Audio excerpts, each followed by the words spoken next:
Okay, so picture this. You're back in a classroom.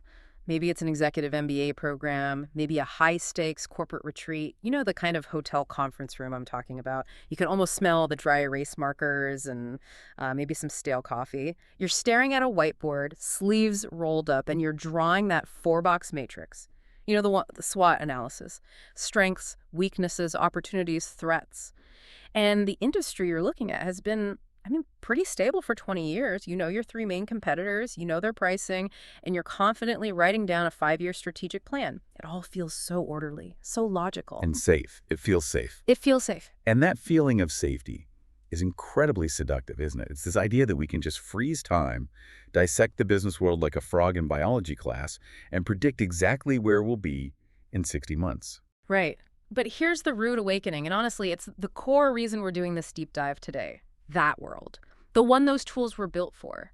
It's gone. It just doesn't exist anymore. We're not living in a linear timeline where tomorrow looks pretty much like yesterday. We're in an era of exponential technologies, algorithmic decision systems, and these massive sudden shifts. So if you try to navigate today's market with a 5-year plan written using tools from 1995, you're not just going to be wrong. You're going to be irrelevant. It's like trying to navigate a hurricane using a street map from 30 years ago. I mean, the streets might technically still be there, but the terrain itself is moving, it's flooding, it's changing shape. A static map is useless in a dynamic disaster. So, today we're unpacking a concept that completely reimagines how we handle this chaos. We're talking about foresight engineering and re-engineering strategy for the STEM era. We've got a stack of research here, articles, white papers, strategy journals that all argue strategic management needs a serious operating system update, specifically by merging those timeless business principles with science, technology, engineering, and math.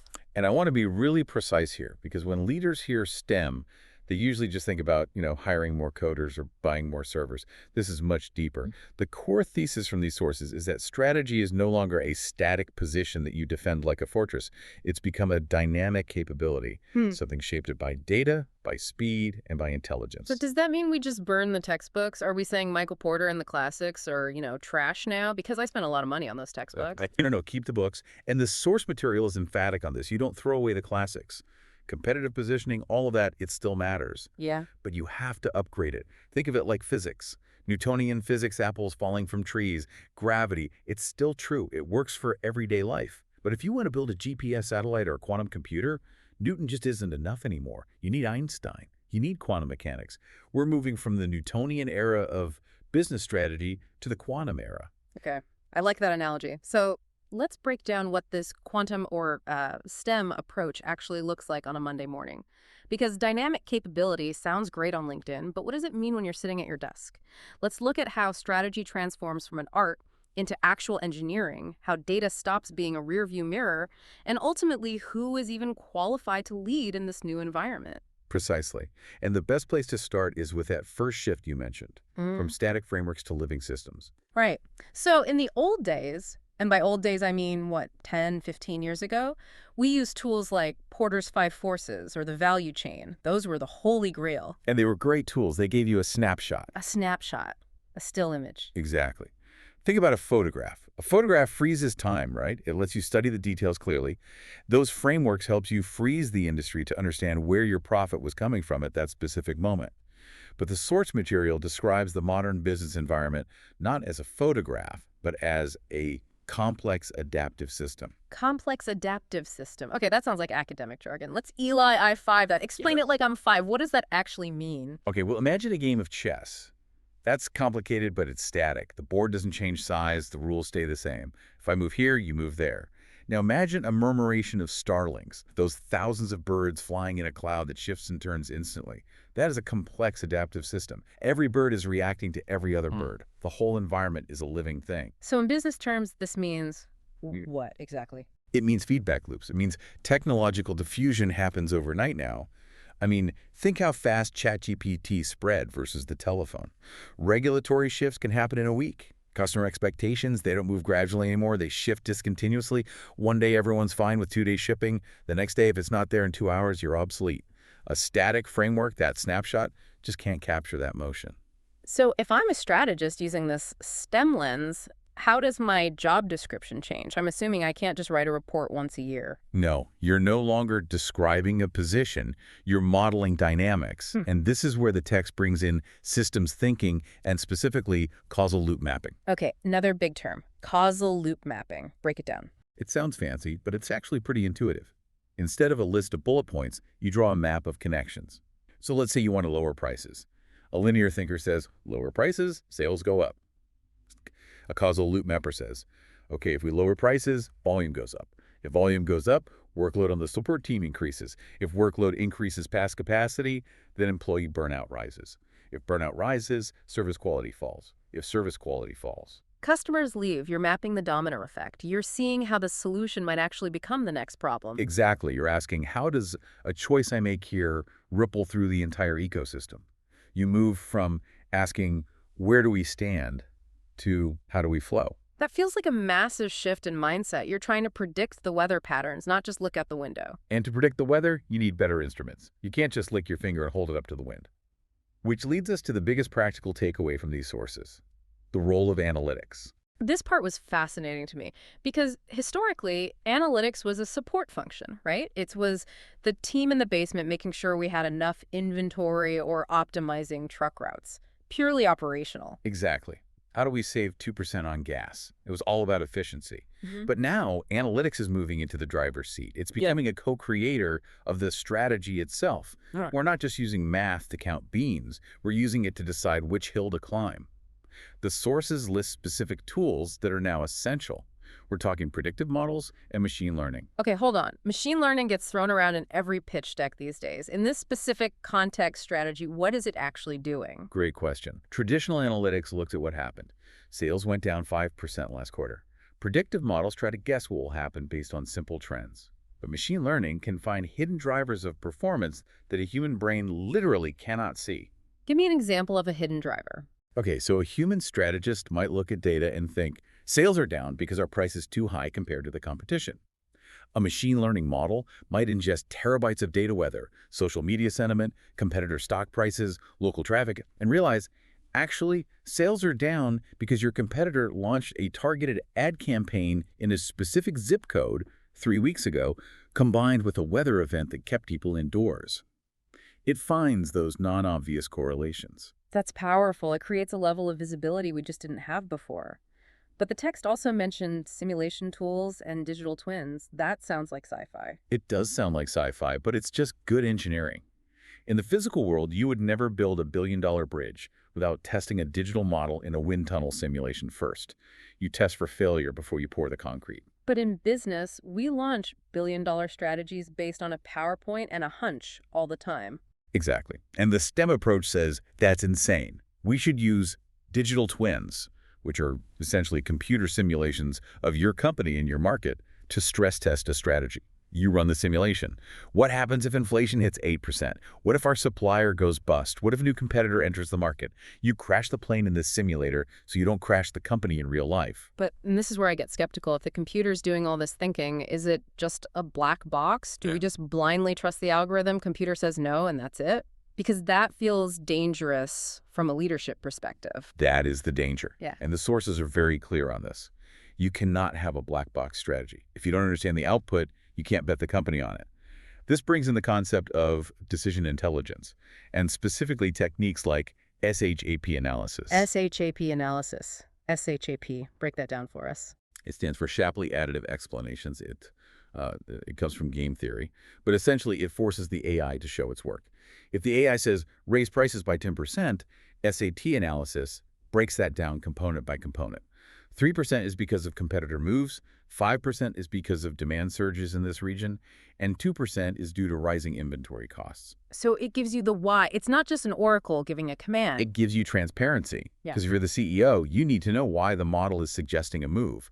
Is it a solid market fundamental, or is it, hallucinating based on a weird blip in the data? You need that explainability to manage risk. So decision intelligence is really about accountability. It's about auditing your own strategy engine. It's about keeping the human in the loop. The math provides the map, but the human still has to drive the car.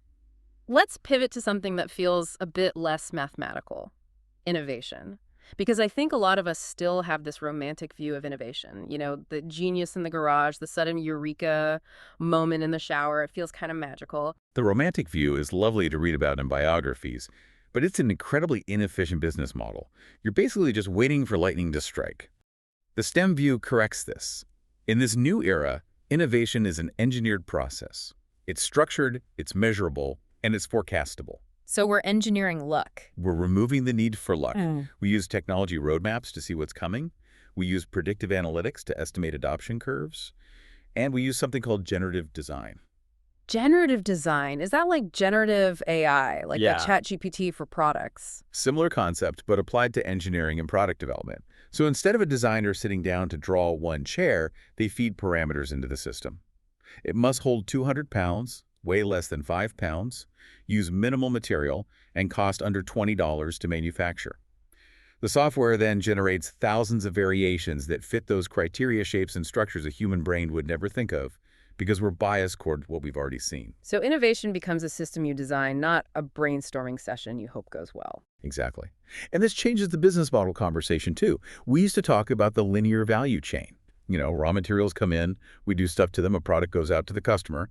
Simple. And linear works in a stable world. But today, we look at dynamic architectures. We're looking at platform ecosystems. Think Uber or Airbnb. They don't make cars or build houses. They engineer the connection between supply and demand. Strategy becomes architectural design. You're configuring the digital infrastructure and the AI engines that optimize pricing and engagement in real time. So you're not just building a product, you're building an engine that learns and adapts. Precisely. Okay, let's talk about money. Because eventually, all this theory has to hit the balance sheet. When we talk about big corporate moves, mergers and acquisitions, for example, how does the STEM lens change that? Usually, M&A is a bunch of bankers in a room with spreadsheets and a gut feeling about synergy. It's getting a lot more rigorous. The sources describe AI-driven screening that can scan thousands of companies to identify synergy potential that humans would miss. But the really interesting part is the use of Monte Carlo models. I always loved that name. It sounds like gambling, but I assume it's the opposite. It is named after the casino, but yes, it's about risk reduction. It's a statistical method used to forecast volatility. How does that work in practice? Well, usually a company says, we think this merger will make us $10 million. That's a single-point forecast. It's almost certainly wrong. A Monte Carlo simulation says, okay, let's run 10,000 scenarios. Let's vary interest rates, market growth, competitor reactions, and supply chain shocks in every possible combination. Then it comes back and says, you have a 20% chance of making 10 million, but a 40% chance of losing 5 million. That is a much more useful answer than a single number. It turns uncertainty into a math problem. It values strategic flexibility using real options logic. It helps you decide who you should make a small bet now that gives you the option to go big later, rather than betting the farm on day one. And the text mentions this extends to global strategy, too. Deciding where to expand used to be very intuition-based. Oh, the culture in Brazil feels like a good fit for our brand. Now it's a data-rich discipline. You're using machine learning to forecast political risk indices. You're using climate analytics to decide where to build infrastructure so it doesn't get flooded in 10 years.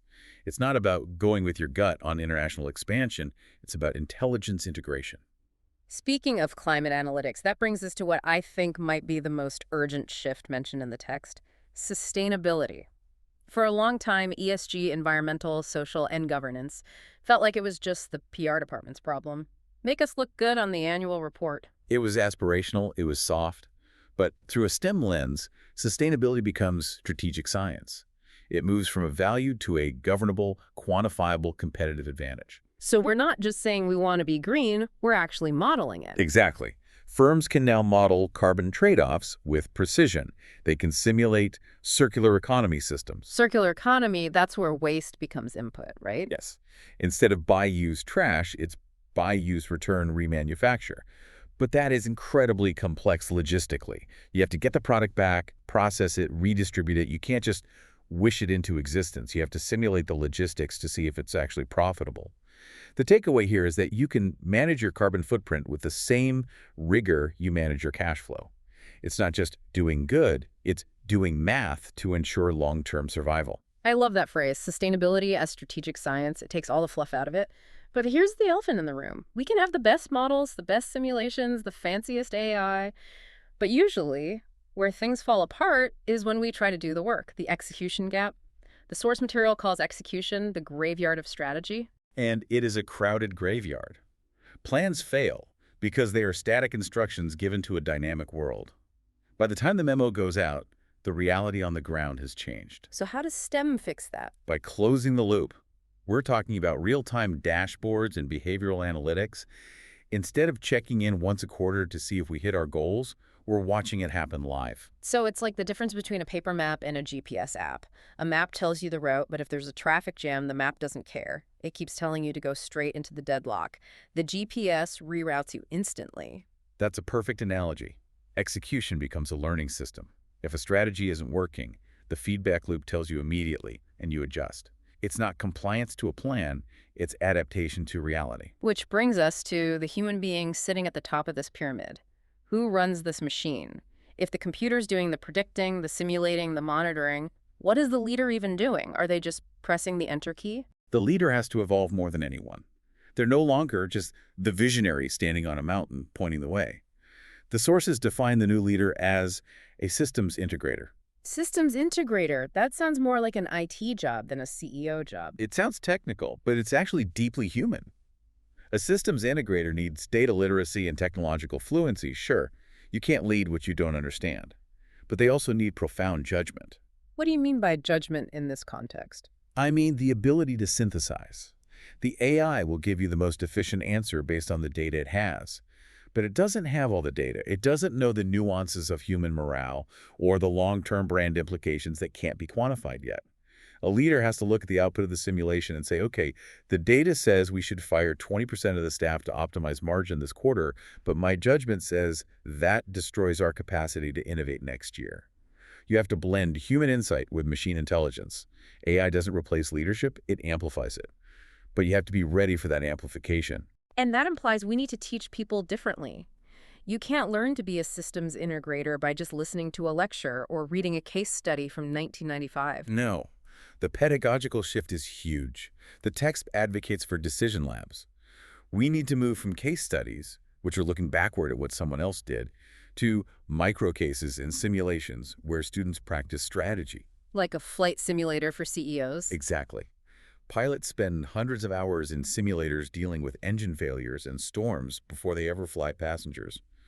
Why do we let business leaders take the wheel of billion-dollar companies without ever practicing in the simulation first? They need to be in the cockpit, crashing the virtual company, so they learn how to handle the turbulence without bankrupting the real organization. That makes so much sense. We practice everything else. Sports, music, medicine. Why not strategy? So let's zoom out and recap. We started with the comfortable SWOT analysis on a whiteboard, and we've ended up with digital twins, Monte Carlo simulations, and systems integrators. It's a journey from strategic planning to foresight engineering. Foresight engineering. Define that one last time for us. It's the discipline of designing resilient futures rather than just reacting to events. It's a shift from being a passenger to being an architect. If you're just reacting, you are always behind. If you're engineering foresight, you're building the road as you drive on it. That is a powerful image. And it leaves us with a big question for you, the listener. As you look at your own organization, your own strategy, if tomorrow's strategists are asking, what does the simulation say? Quote, are you prepared to interpret the answer? Do you have the systems in place to even ask the question? And I'll leave you with this thought. We're moving to a world where AI doesn't replace leadership, but it exposes bad leadership. The biggest risk for the future isn't the technology itself. The technology is neutral. The risk is leaders who try to navigate a living system using a static map. If you refuse to upgrade your mental models, the reality of the market is simply going to bypass you. Navigating a living system with a static map. That is going to stick with me. We hope this deep dive has given you some new tools and maybe a little bit of urgency to start thinking about how you engineer your own strategy. Thanks for listening.